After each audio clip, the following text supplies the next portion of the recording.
Hello everyone, hope you're doing well. I decided during the F-5AG event that I would spade the F-4J. The reason for this is because I have most of rank 7 America spaded, and the only other stuff I kinda needed spaded there was a bunch of strike aircraft, which I didn't really want to play right now.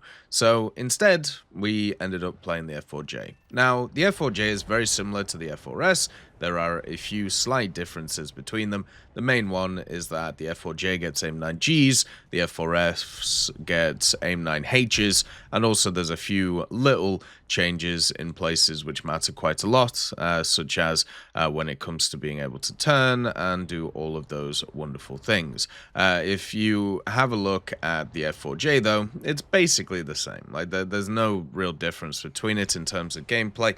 The AIM-9G and the AIM-9H, I mean, the H is better than the G, but it's not your main weapon system, and it's not the one you're going to see the most. The only major thing you'll realize with playing the J is you have to stock grind it, and the stock grind is absolutely horrific in this thing.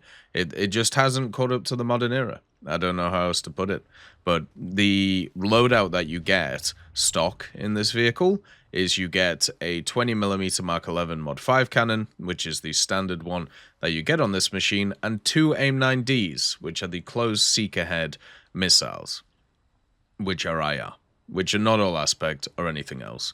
So this vehicle can face vehicles with up to 8 to 10, even I think maybe even more ordnance, with 2 AIM-9Ds and a 20mm Mark 11 Mod 5. By the way, the 20mm Mark 11 Mod 5 is a shotgun unless you have the upgrade. It just sprays all over the place, which can actually help you, but most of the time it doesn't, because of course you want to be accurate with the weapon systems you are using. The nice thing about the 20mm is it has 750 rounds, so you can just absolutely just birdshot planes if you want to, but generally I would say getting the 20mm cannon mod is quite good to do, because otherwise you are going to be in a bit of a sad place. You are already in a sad place when it comes to the stock weapon system, and it only gets proper weapons when you grind 100,000 modification research. You have to grind through the AIM-9Ds, the AIM-9Gs, and then the AIM-7E-2s, and then the AIM-7Fs. And that, along with everything else, takes about 100,000 RP. So before that, you are just going to struggle.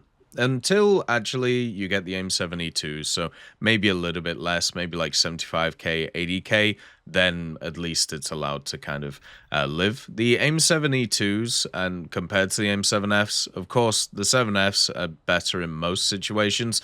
The E2s do react a little bit quicker off the rail, just because they're not as quick to move about.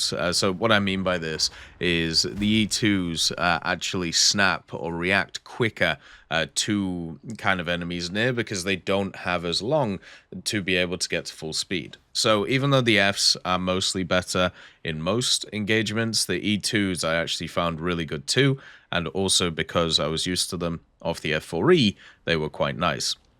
But around this BR of 12.0, semi-active radar homing missiles are the way to go. You know, the major things that you see around this BR are either vehicles with all aspect IRCCM IR missiles. You see quite a lot of those, which are not very fun. R-73s going around, and then also stuff like Magic 2s. You see a lot of French vehicles around this BR, which isn't a surprise when they have missiles that cannot be flared. So basically, that's why people are playing them. And the F-4J is stuck using the semi-active stuff. And generally, this is fine. Like, it actually works pretty well. Obviously, people know how to defend against them, whether it's notching or whether it's just sitting very low to the ground. Usually, it means that you can actually get into a situation where you can get into a head-on, and you can use the gun very effectively. This thing has 60 countermeasures. I didn't bother with chaff. Pretty much everybody around this BR uses, radar modes, which it basically means that chaff is kind of worthless, unfortunately.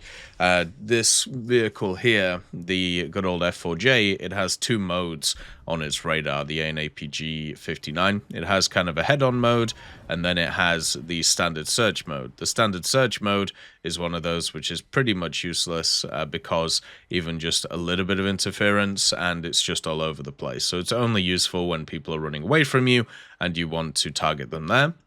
But if in any other situation, the head-on mode is the best to do, and then if they notch, then they notch. There's not a ton you can do. It also does have a good old HMS, which means that you can actually line up missiles with your mouse instead of the kind of front of the plane. I didn't find this that useful, if I'm honest. I could understand it being useful in other vehicles which are a bit more maneuverable, and also vehicles where you can kind of like move it around a little bit better. But the F-4J is a missile truck. It's not something which is really that maneuverable. And also at the same time, AIM-9Gs and AIM-7Fs, these are setup missiles. These are not dogfight missiles. So what that basically means is you're not in situations where you're in these dogfights and you want to use that HMS that much. There is also a problem with this machine, and I think this is going to be a problem with stuff going forward for me.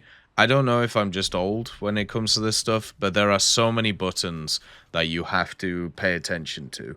So first of all, you have the change radar button, which you need, depending on the scenario, to be able to change your radar to either a search or a search PD, because, PD is when they're coming towards you, search is when they're not. So that's the first one. Then you have to hit the button for the ACM mode, and then after that, if you hit the button again, you get the one which is the HMD kind of ACM mode, where you can move it around and track, and then you have to hit the lock button on top of that for that to work, and then you have to be able to choose the right weapon system.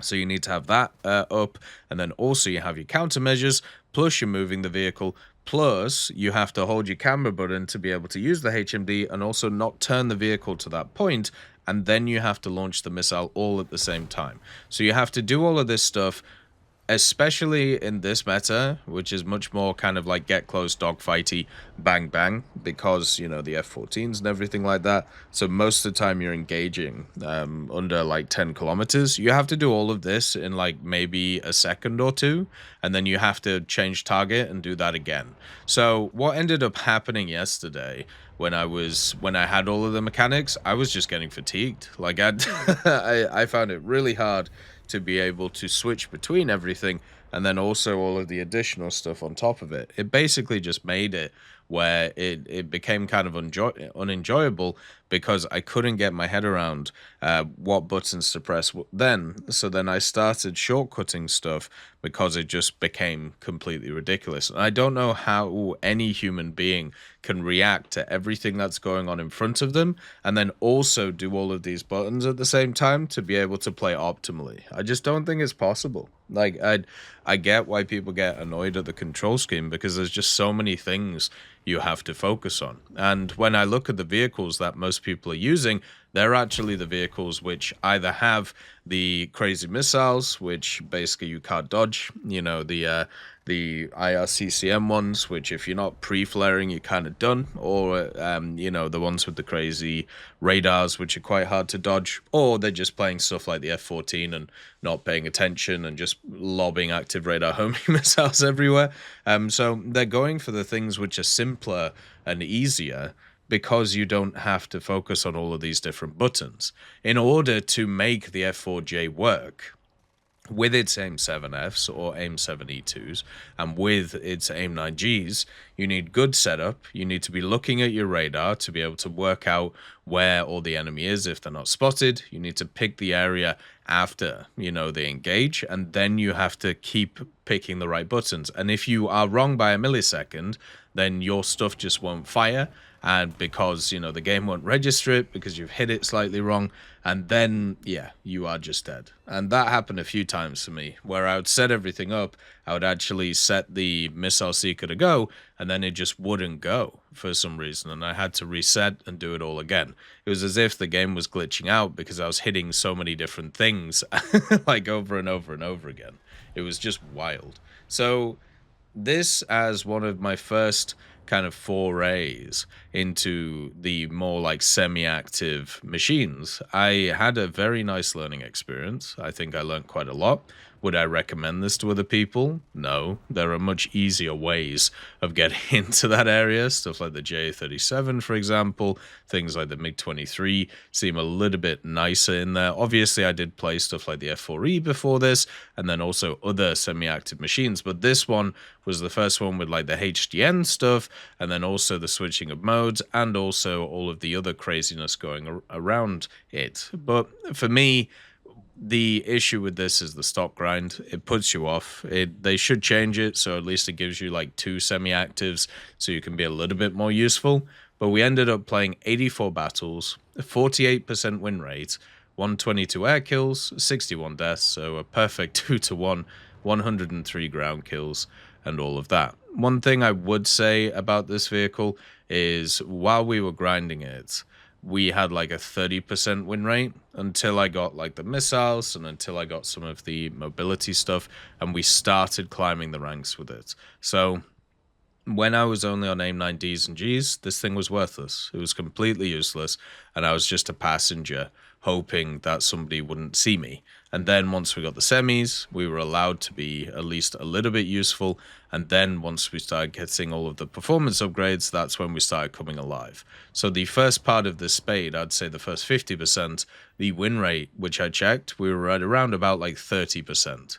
And that was grueling. But then as we started going along, we started picking up, 2, 3, 4 kills in matches and, getting it back. So that was quite nice at the end of the day. There's just a lot of buttons to focus on, and it just made me feel like I need to kind of get a lot of this stuff programmed into my head, and that is gonna take a long time, I feel like. But luckily, when it comes to War Thunder, there's a million planes that I can kind of learn with, and this was the first one I ended up doing. As always, I hope you have a wonderful day, and I'll see you next time. I'd just like to thank GMG Smiley, CD Beans, Chieftain Mike, EMN3 Galaxy, Tulio Pontecorvo, Brendan Quinn, Carrion Crow, Gus Irenicus, Pyman, Wartinder, Teddy, Daniel Stanton, Martinez, B. Young, Ozzy Panzer, Alan Hacker, Liam Shear, Opium Prime, Lafouche, Sem Aslan, Uncle Bean, and Derek R. for supporting the channel.